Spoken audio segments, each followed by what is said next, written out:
Hey y'all, happy Tuesday, happy spoken word Tuesday. I hope you guys days come along fine.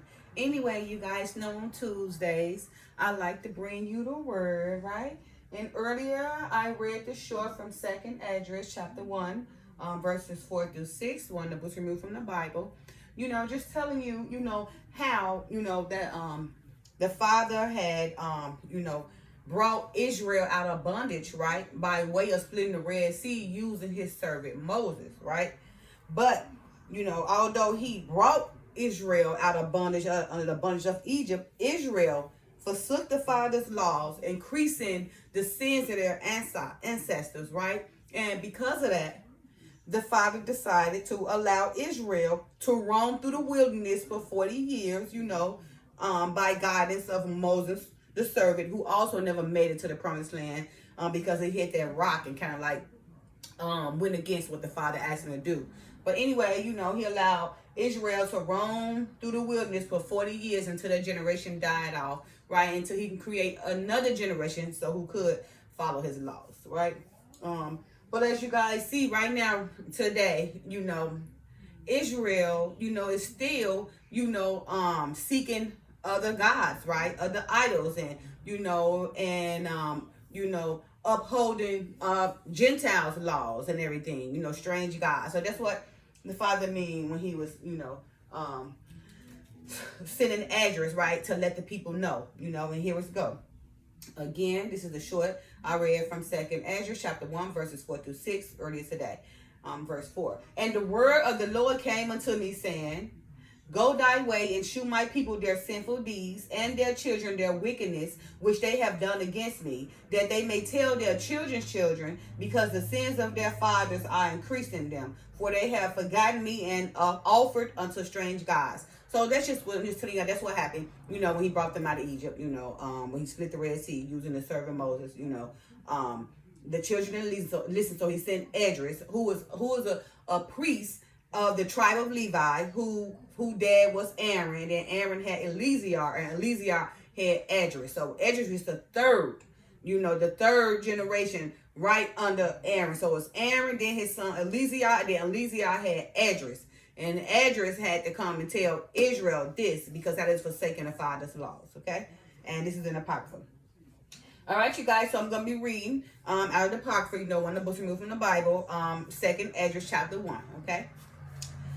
All right, verse 1. The second book of the prophet Esdras, the son of Sarias, the son of Azarias, the son of Hilkias, the son of Sadamis, the son of Sadoc, the son of Achitob, the son of Achias, the son of Phanes, the son of Heli, the son of Amarias, the son of Aziel, the son of Merimoth, the son of Arna, the son of Ozias, the son of Borit, the son of Abasi, the son of Phinehas, then the son of Elijah, who was the son of Aaron. Okay, verse 2. The son of Aaron, of the tribe of Levi, because remember, he was of the tribe of Levi, who was a priest, okay, which was captive in the land of Medes. This was during the time when Israel was brought out of exile, okay? So that's why I said was, all right? The son of Aaron, of the tribe of Levi, which was captive in the land of Medes in the reign of Artaxerxes, king of the Persians. So this was during the time, when they became, when they was exiled, from bondage and everything. But so this time anyway, like I said, this was during the captive, when they was in the captive of the land of Medes in the reign of Artaxerxes, king of Persia. So this is what this is time frame, right? Verse 4. And the word of the Lord came unto me, saying, this was a short comment.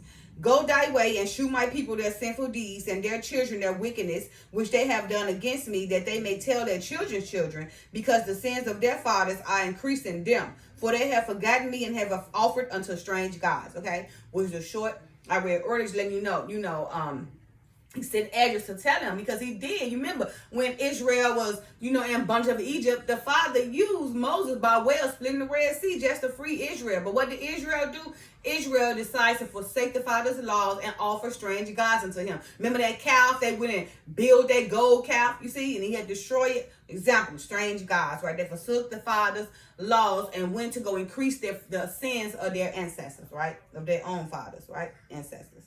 Okay. Verse 7, am not I even he that brought them out of the land of Egypt from the house of bondage? But they had provoked me unto wrath and despised my counsel. So you see how the Father said, and is he not the one that brought you out of bondage into Egypt? But y'all done denied me, y'all done forsake me, right? You provoked him to wrath and despised his counsels, right? He said, pull down off then the hair of thy head and cast all evil upon them. For they have not been obedient unto my law, but is a rebellious people. So you wonder why we going through all this. Remember that curse. So people have to say, oh, ain't no curse. Oh, it is a curse. You see what the Father saying? Because Israel forsook the Father's law, this is what's happening to him. Let me say it again, right?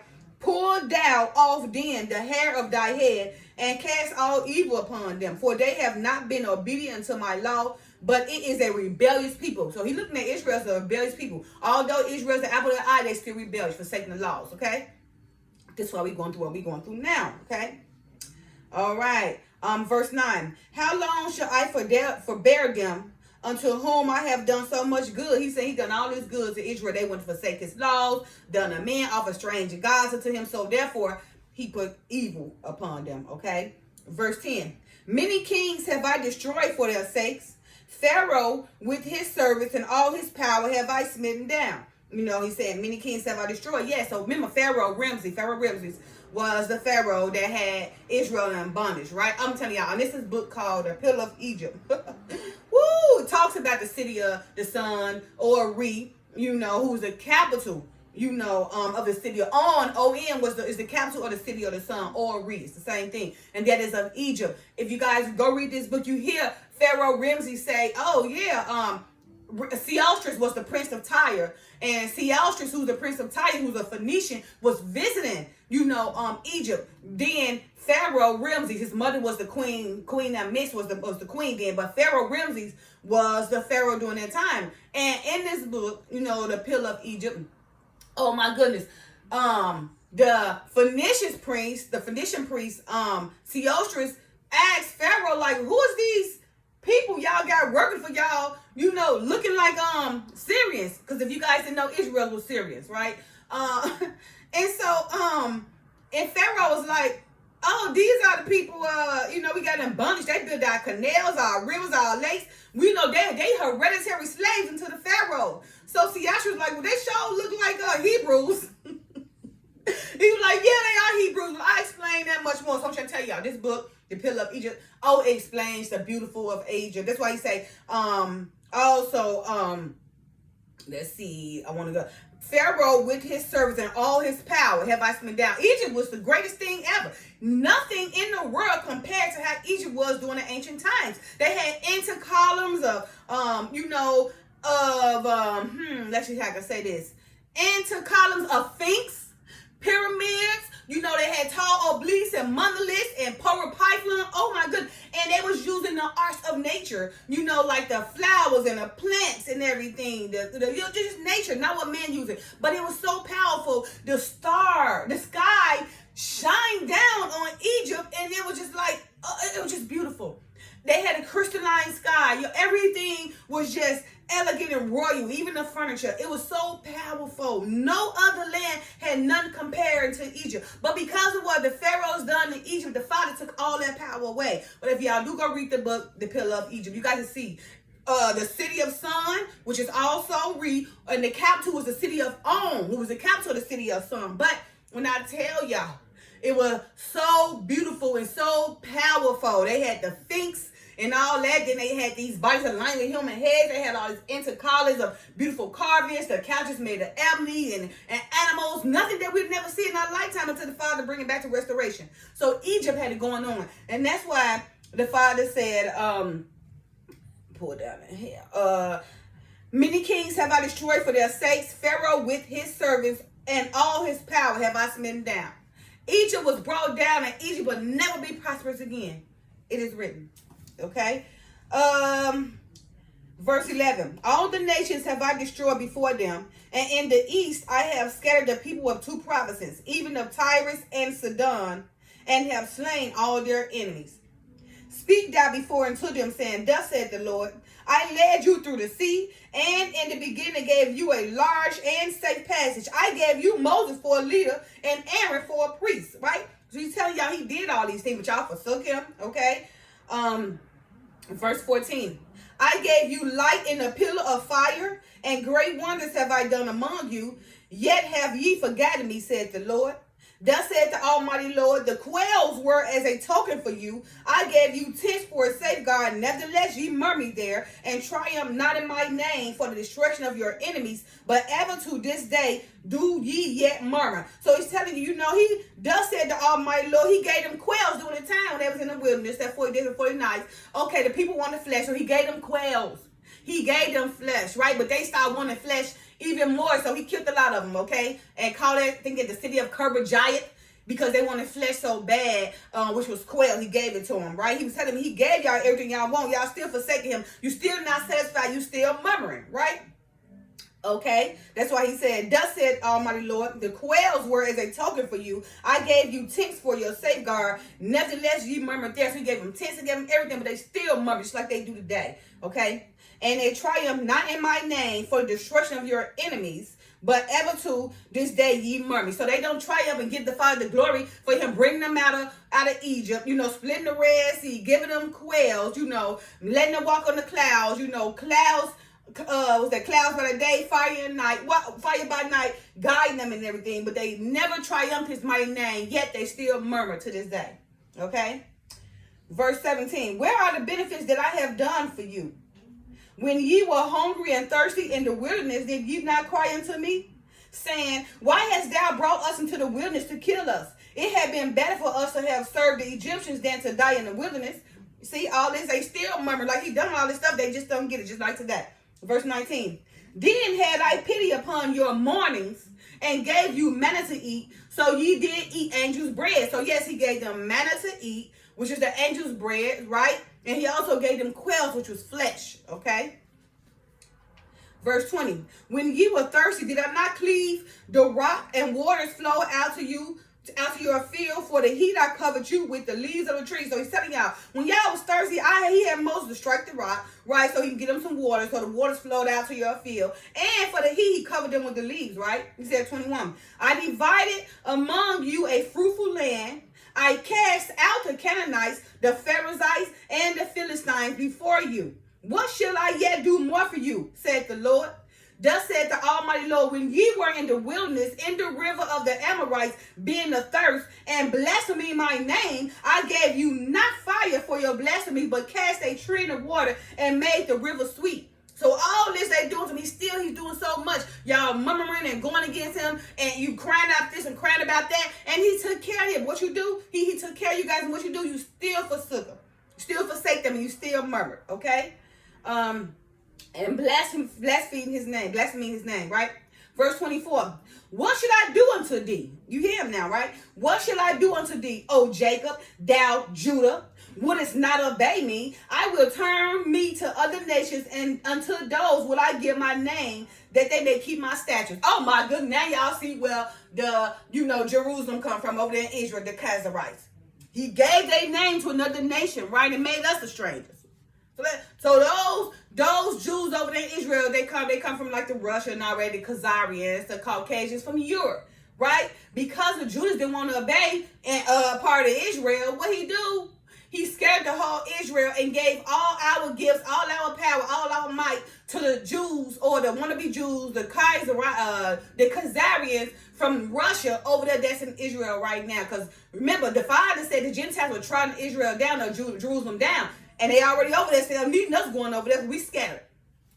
Okay? All our power, might, and everything has been given to the Jews, who control the media, who control everything. They got all our power, supposed to be us. But of course, you guys murmured and forsook the Father's law. What he did gave all our power away. So now we sitting up here oppressed, still trying to come up.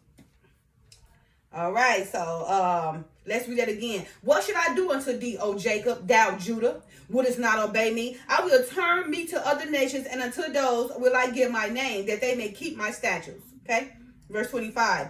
Seeing ye have forsaken me, I will forsake you also. When ye desire me to be gracious unto you, I shall have no mercy upon you. Whosoever ye shall call upon me, I will not hear you, for ye have defiled your hands with blood, and your feet are swift to commit manslaughter. Ye have not, as it were, forsaken me, but your own selves, said the Lord. So he's saying, you ain't forsaken me, you forsook the laws. Your own selves. Remember, I am.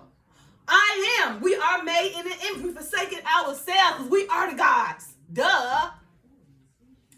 Okay. Verse 28. Thus said the Almighty Lord, have I not prayed you as a father, his son? Thus said the Almighty Lord, have I not prayed you as a father, his sons, and as a mother, her daughters, and a nurse, her young babes? That ye would be my people, and I should be your God. That ye would be my children, and I should be your father. I gather you together as a hen gather her chickens under her wings. But now, what should I do unto you? I will cast you out from my face. When ye offer unto me, I will turn my face from you. For your solemn feast days, your new moons, and your circumcisions have I forsaken. So all I think we're doing, yes, circumcising, even though doing the Abrahamic ways, yes, circumcision was the covenant to get circumcised and everything. All the feasts and everything, all the new moons. But right now, the Father is overlooking that. Remember, all the seasons, everything is changed. So he can care less about all that until he come back to restoration. So again, right?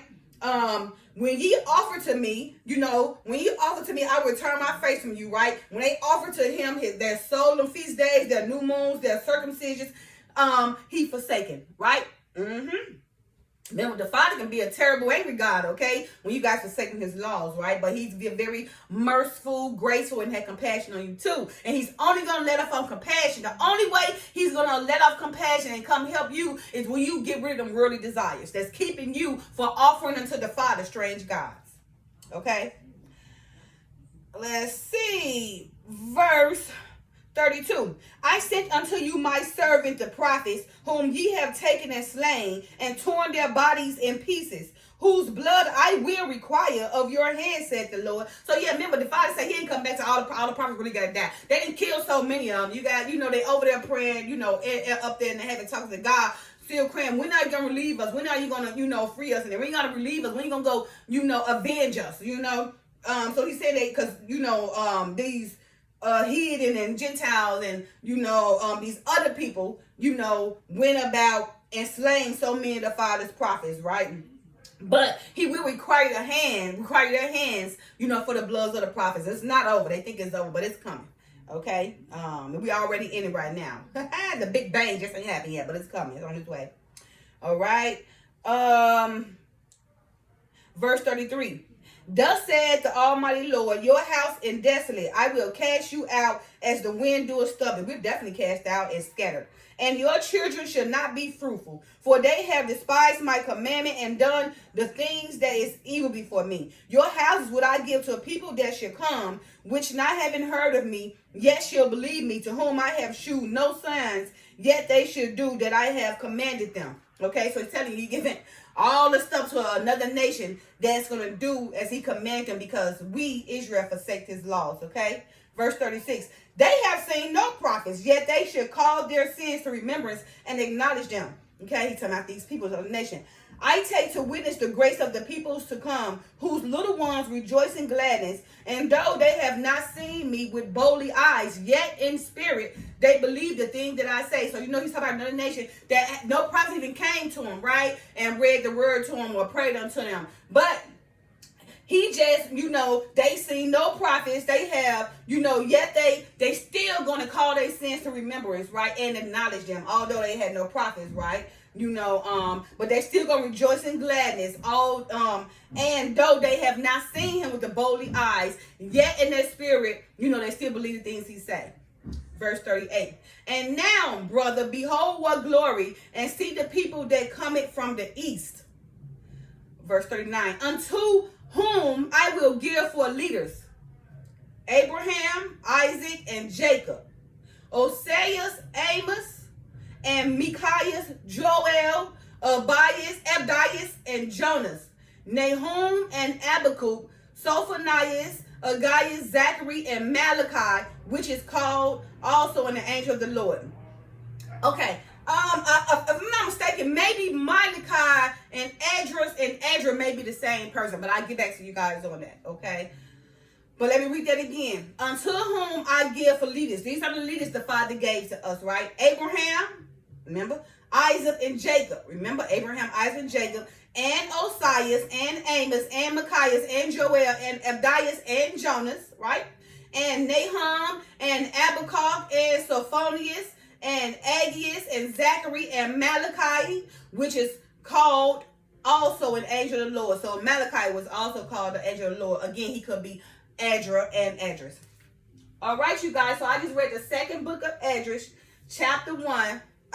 Just, getting you guys to fully understand why we're in this predicament, why that evil was cast upon us, due to Israel forsaking the Father's laws, right? So it's right there again, the second book of Edris, chapter 1. Apocrypha gonna get into the depths to tell you what's going on, okay? It's very, very deep, so you can understand. You can get the pieces of the puzzle to see what happened during the time, when they got exiled, who exiled them, because, like I said, during this time of Edris, who was after Moses, right? This was during the time when they was, after they exiled, okay?